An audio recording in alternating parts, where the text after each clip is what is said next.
Kusekho imibuzo ngoluhlu lweenkampani ezixhamle kushishina noRhulumente kudaba lwePPEs nokulungiswa kwezibhedlele ephondweni. Unomju kule ndawo, zezobani besondele kangakanani kwabasemagunyeni bezifumene njani ezizimela amaxabiso. Imali esondele kwi-600 million yeerandi esele isetyenzisiwe kwezisezibaliwe kwiinyanga nje ezine ephondweni. I-Special Investigative Unit ikwaqale kwintlawulo eziyi-350 ezidibaniselene nokusetyenziswa kwemali kwidabi le-coronavirus. Yingxaki urhwaphilizo lubangela kungabikho nkqubela phambili. Abantu abaqeshelwe usebenza beza kwamkela bafuna ukucuntsula kule mali befana uba iyokokha isikolo iyokwenza ezinye izinto. So asizokwazi uyivumela ke leyo into umsasazi kwaye senza kangangoko ukwenza loo nto. Yiyo le nto sithe nabantu abanikwe izikhundla ezithe vetshe abanjengoopremier nabanye make kujongwe indlela abaphila ngayo. Ingaba ubomi abaphilayo na buyangqinelana na nemivuzo abanayo?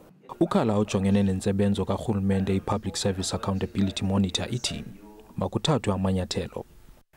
It requires coordination between law enforcement authorities, and it also requires heads of departments and director generals and municipal managers to comply with the law and take disciplinary action and refer, where warranted, criminal cases to the police to prosecute those who have contravened the law and which has resulted in COVID responses to this being affected in ways that result in the violation of people's rights.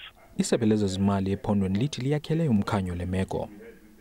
Kungoko sisithi nxa zonke nawuphina umuntu othe ezazi into bangaba ufumana umkholo wakhe kuHulumende nyanga zonke abe nokwazi ukwenza ushishino kwakunye noRhulumente, lo muntu lo unoxanduva lento bangaba angahlawuleli kwaye angaphangeleli uRhulumente walapha eMpuma Koloni. Kodwa ke umonakalo sowumninzi. Khawufana ucinge nje abantu abaninzi kangaka abachaphazelekayo nabasokolayo ngenxa yenkampani ezingene kurhwaphilizo. Kungoku uRhulumente kufuneke emamele isiphakamiso esithi ezinkampani maziblacklistwe ukwenzela uba zibe kwalwaluhlu lwenkampani ezinamatyala ezimoshayo zingaphindi zifumane iithenda zikaRhulumente. I-ofisi yenkulumbuso yephondo ikwamemelele kubo bonke abazi ubuqhophololo bezingaphambili. Ndingangafunani weendaba ze-SABC ndisebhisho kwiphondo leMpuma Koloni.